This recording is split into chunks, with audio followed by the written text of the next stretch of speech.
La rica y asombrosa colección de piezas del Museo Afroamericano de Venezuela abrevan en un escenario que fusiona el valor, el rito, la fuerza y el ornato. Son las paleomonedas y este es un abrebocas. En el marco de las piezas que conforman la colección de paleomonedas del Museo de Arte Afroamericano, una de las más interesantes es esta, que corresponde a la cultura Edo, de lo que fue el antiguo reino de Benín, hoy en el norte de Nigeria, que tiene la conformación de probablemente un sacerdote en la parte ya de decoración de la pieza. En la ficción cinematográfica y en la realidad, todo tesoro requiere de un mapa para alcanzar el reino del asombro, de la codicia y de la verdad. Uno de los elementos fundamentales de esta exposición se refiere a la representatividad de la geografía africana. Por eso es que tenemos este mapa en el cual apreciamos la representación de las paleomonedas que están en la colección del Museo de Arte Afroamericano en lo que corresponde al sur-oeste de África. El especialista y docente universitario Elías Castro asumió una curaduría que comporta un viaje de milenios a las culturas del pueblo africano.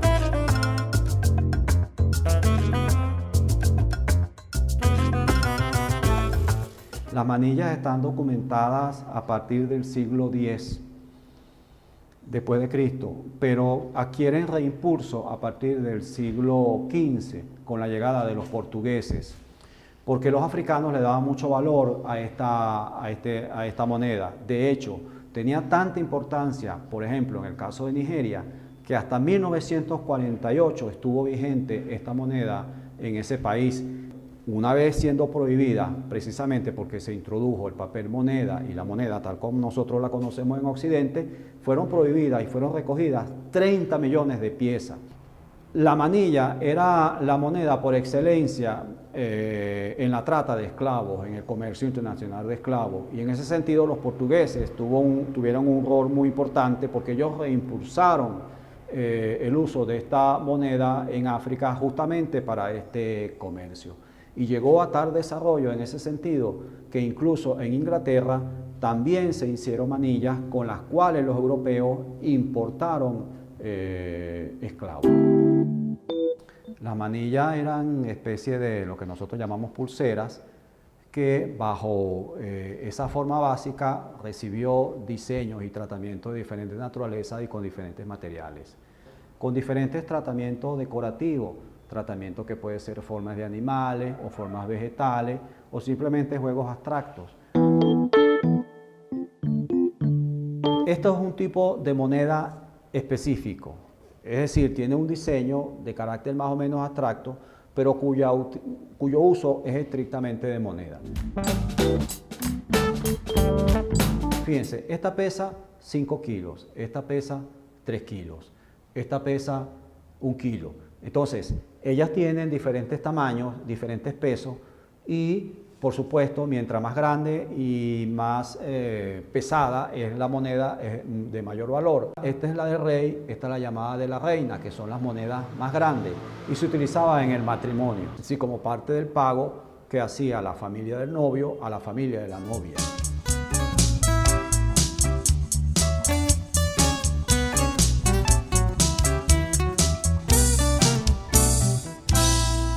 Podemos ver que en este caso el diseño de las manillas es muy básico y en ese sentido hay que destacar sobre todo estas dos que están acá porque corresponden a las llamadas manillas inglesas que fueron producidas en Inglaterra para la importación de esclavos africanos, de manera que es posible en los procesos de exploración arqueológica y en los estudios antropológicos encontrar mucha presencia de esta moneda en propio territorio africano, en Nigeria, en el Congo, en cualquiera de estos países, porque fueron utilizadas en gran cantidad para el proceso de comercialización con los esclavos. Nelson Sánchez Chapellín, fundador y director del Museo Afroamericano de Venezuela. fue una cosa de suerte. Cuando hemos estado en África compramos piezas, pero un porcentaje bien alto de las piezas que están aquí es el resultado de una exposición que había en Florida, como que la gente no les prestaba mucha atención y nosotros compramos prácticamente toda la colección. Bueno, después le hemos ido agregando piezas y más piezas a esta colección y por eso es que él considera que si no es la mejor, es una de las dos mejores del mundo. Revisó catálogos él de todos los museos, revisó de las exposiciones últimamente que se han hecho de paleomonedas. Esta sesión de la exposición es muy importante porque corresponden a la idea habitual que nosotros tenemos de moneda física, porque recuerden que hoy en día estamos hablando de criptomonedas. Es un asunto muy interesante porque existe la criptomoneda, pero también existe la paleomoneda, de manera que son dos estadios evolutivos históricos bien interesantes. Pero entre ambas está la moneda física que comúnmente utilizamos, que es el caso del billete, y el caso, es decir, el papel moneda, y el caso de las monedas metálicas. Entonces tenemos la representación de Sudáfrica, Kenia, Mozambique, Egipto, entre otras importantes naciones africanas que están representadas en esta sección de la exposición. Piezas monetarias con forma de instrumentos musicales. ¿A qué les suena eso? Esta sección de la exposición corresponde a los instrumentos musicales que eran utilizados como paleomoneda, en este caso campanas de percusión, porque podían tener una clave con lo cual ellas eran efectivamente utilizadas. Entonces tienen diferentes tamaños y configuraciones, la mayoría de ellas son de hierro y sin embargo son muy sonoras y pueden tener elementos antropomórficos que pueden representar espíritus o pueden representar deidades de diferente inspiración según el mito de la cultura a la cual pertenecía esta paleomoneda. En el caso del agogó, que es este que tenemos acá, esta es la base de la samba. Este instrumento es utilizado y conocido en Brasil. En ese sentido es bastante interesante su presencia en la colección.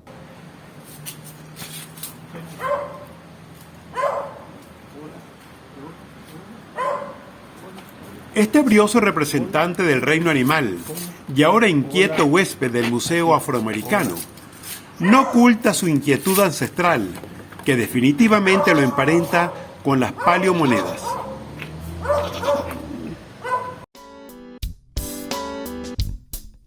Piezas de aparente uso guerrero que por igual tenían valor monetario. Esta es una sección de la exposición que corresponde a armas y herramientas. En este caso tenemos, por ejemplo, los llamados cuchillos pico de tucán de la cultura cota de Gabón. Tenemos los llamados cuchillos arrojadizos.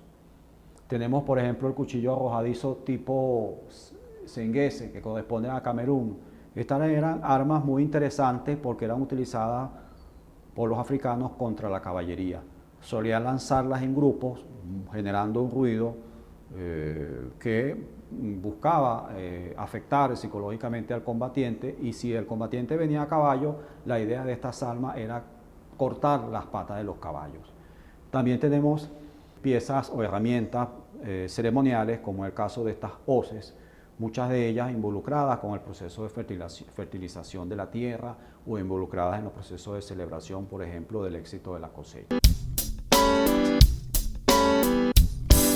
Piezas monetarias que corresponden a una inspiración ya no antropomórfica, por ejemplo, en su decoración, sino ya a una configuración inspirada en la naturaleza, como es el caso, por ejemplo, del osor o tejere. El osor o tejere es una barra lingote en forma de serpiente, que en este caso corresponde a Nigeria. Barras lingote que tienen forma, por ejemplo, como de racimo, en este caso. Tenemos otra similar también en forma de planta, de la cultura chamba en Nigeria y Camerún. Monedas de forma abstracta que corresponden a un objeto estrictamente de uso monetario, es decir, esto no se utilizaba para otra cosa. Hachas tipo zoomórfica, o que combina lo zoomórfico con lo fitomórfico, en fin.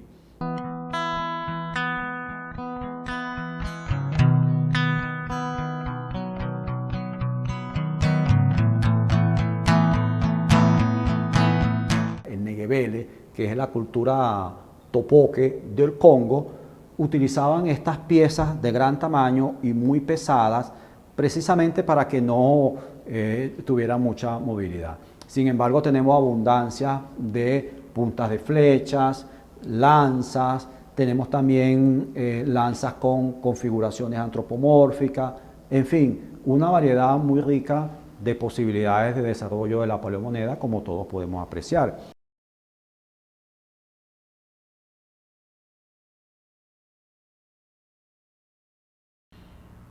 La colección del museo pretende ser una lección permanente de educación y formación, tanto en el aula como en el trato con esos invaluables objetos que Sánchez Chapellín ha acumulado a lo largo del tiempo. Como este es un museo escuela, gracias a un convenio firmado con la Escuela de Artes de la Universidad Central de Venezuela, de los cuales estamos sumamente agradecidos.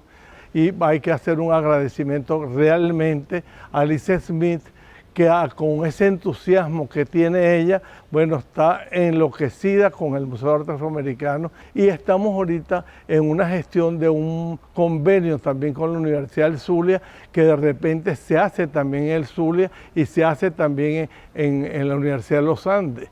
Y si hay posibilidades en la Universidad de Oriente también, porque este es un patrimonio muy importante que tenemos en Venezuela y que la gente tiene que saber que aquí hay piezas de paleomonedas, de piezas que tienen 4.000 años, 2.000 años. Inclusive tenemos el caso, por ejemplo, de las llamadas paleomonedas orgánicas, porque las paleomonedas pueden ser de madera, pueden ser de hierro, pueden ser de latón, pueden ser de plata, pueden ser de bronce, pueden ser de cobre, en aquello que se llama la paleomoneda no orgánica. Pero hay paleomonedas orgánicas, que son los minerales, la semilla. En el caso de los minerales tenemos la sal marina, que era muy importante, por ejemplo, en el mundo árabe. Tenemos entonces minerales, conchas, tenemos semillas, tenemos el cacao y variedades de cuentas y collares de vidrio, otras formas ya mucho más modernas, relativas a la época ya de la industrialización, con el uso de ciertas variaciones de plástico, ya correspondiente a productos artesanales mucho más recientes.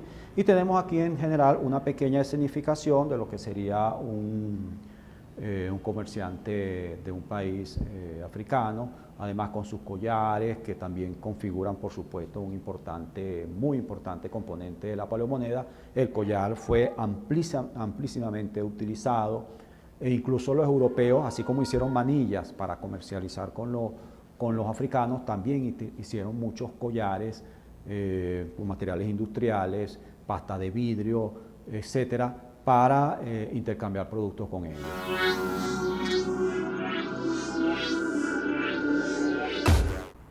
Las paleomonedas son mucho más que manillas, lanzas y collares.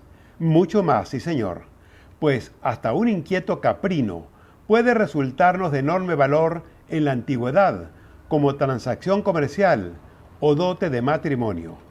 Porque todavía en algunos pueblos africanos se utilizan chivos y se utilizan camellos y se utilizan animales para utilizarlos como monedas de intercambio. Una de las piezas, acaso con valor artístico más interesante de la exposición, es este cuchillo arrojadizo. Aun cuando corresponde a un tipo de arma, tiene una configuración tan curiosa, tan interesante, que la hace prácticamente un objeto semiabstracto. Y en ese sentido para nosotros resulta de particular interés, porque nos habla de la riqueza formal del mundo de la paleomoneda y de las enormes posibilidades creativas que ofrece, a pesar del uso de materiales como el hierro o materiales que a veces utilizados un poco con crudeza, por decirlo de alguna manera. A pesar de ello, tienen de todas maneras un uso expresivo y creativo muy interesante.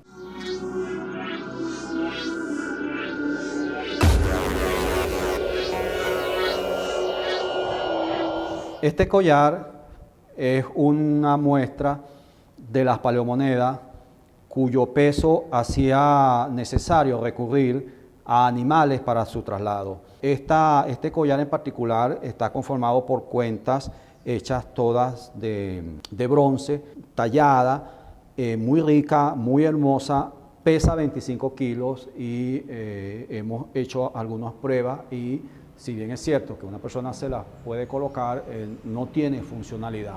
Entonces, esto es bien interesante como elemento característico de la paleomoneda, es decir, muchas de ellas tienen formas inspiradas en objetos decorativos, personales, de uso en el cuerpo, pero hay un cambio en su función, en su forma, en su tamaño, incluso en los materiales con los cuales se elabora y en consecuencia termina siendo un producto de intercambio.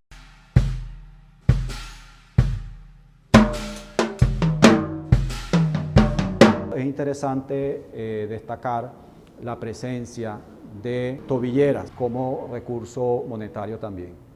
Los elementos de uso corporal inspiraron muchas tipologías de la paleomoneda. Es el caso, por ejemplo, de esta tobillera con decoración geométrica y zoomórfica, hecha de latón, pero que representa también el uso de ese tipo de productos. Collares, brazaletes, tobilleras y cualquier variedad de objetos de uso corporal podían o bien ellos mismos funcionar como moneda o bien inspirar formas monetarias.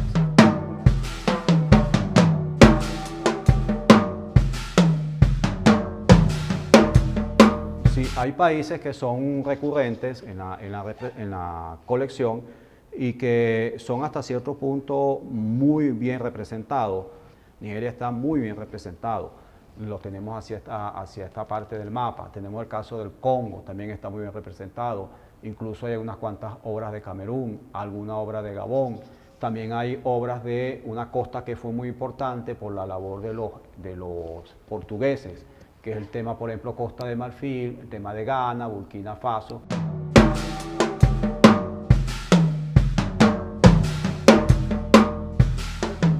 En este caso, la pieza, como muchas de estas piezas, está en estudio para establecer con precisión su origen.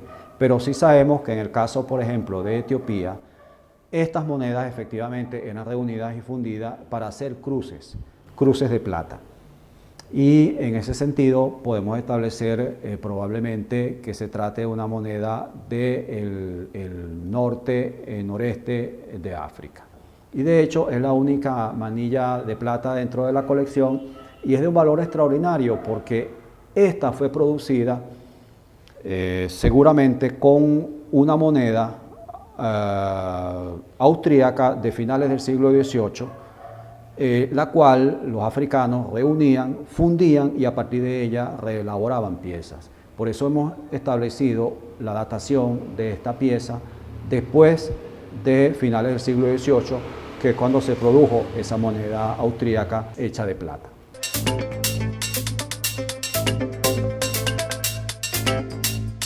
Un acercamiento al hogar. Hora de visitar la Casa Africana. Esta sesión de la exposición está dedicada a objetos de carácter complementario que corresponden a una ambientación museográfica, quiero decir, de lo que es una casa africana. Tenemos la cesta en la que están contenidas las telas. Estas telas tenían entre los africanos valor monetario, de manera que en efecto en sus variadas opciones también tenían una función de valor, de intercambio. Tenemos una cama con el imaginario simbólico y mitológico típico de las culturas africanas.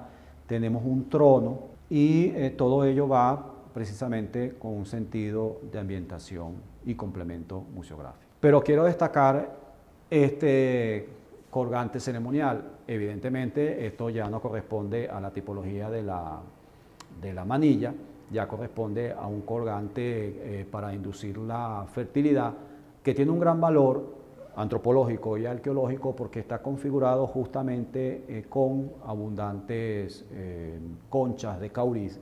El caurí es una moneda universal, como lo puede haber sido el cacao, o como puede incluso el oro mismo o la plata también, de gran uso hasta tiempos recientes.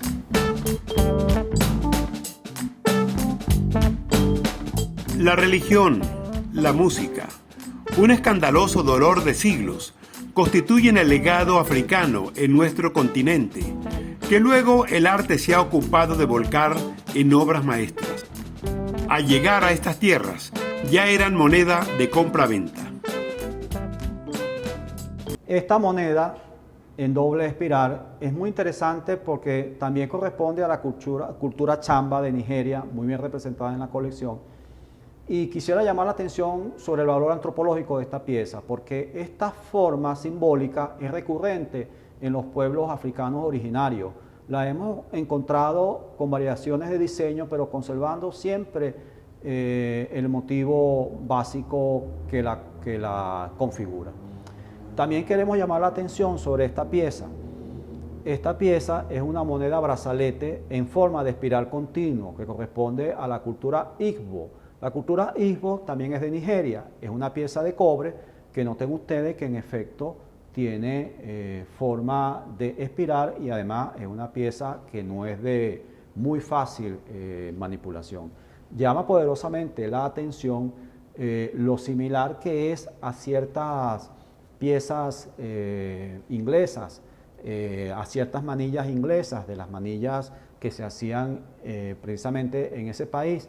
Existe la posibilidad en ese sentido de que sea un producto que acaso haya sido elaborado en Inglaterra y después llevado a África. Eso está en proceso de estudio precisamente por ese elemento, esa similitud formal que yo les acabo de señalar, pero en todo caso está atribuida a la cultura Igbo de Nigeria.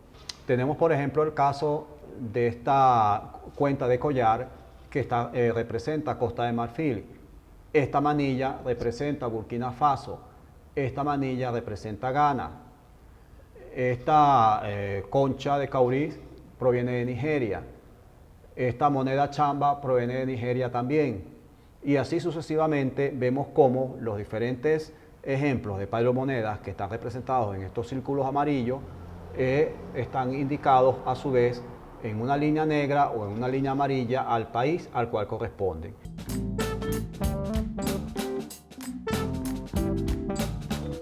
Dolorosamente, la trata de esclavos no hubiera sido posible de no contar los comerciantes con la complicidad de reyezuelos de las mismas naciones africanas que labraron sus fortunas vendiendo a sus propios hermanos como vulgar mercancía.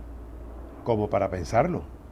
Esta es una pieza muy interesante que también tiene función de complemento de la muestra expositiva, porque esta es una pieza que corresponde también al antiguo Benín africano y hace pareja con el brazalete con bajo relieve que apreciamos acá como paleomoneda en el museo, con la representación de un sacerdote que además muestra la característica espada ceremonial del Benín antiguo. Los trompeteros solían acompañar a la corte, pero también tenían una importante función en el combate, porque el Benín antiguo era una nación guerrera que, por cierto, contribuyó mucho al desarrollo del comercio de esclavos. Hizo mucho comercio con los portugueses y justamente con el uso de la manilla. Ellos utilizaron toneladas de manillas que eran recibidas como medios de pago de parte de los portugueses, siendo estas manillas, buena parte de ellas, elaboradas en Europa. De manera que se dio un fenómeno en el comercio bien interesante, que se da en el caso de las manillas, pero también se da en el caso de los collares, sobre todo los collares de pasta de vidrio. Muchas de estas pastas de vidrio de estas cuentas o collares eran elaborados en Francia, en Alemania, incluso en Italia, donde hubo importantísimos centros de producción de estas piezas de paleomoneda que fueron los collares. De manera que tenemos entonces los collares por una parte y las manillas por otra parte como productos europeos, pero de gran consumo de parte de los africanos e incluso en buena medida inspirados por los africanos mismos.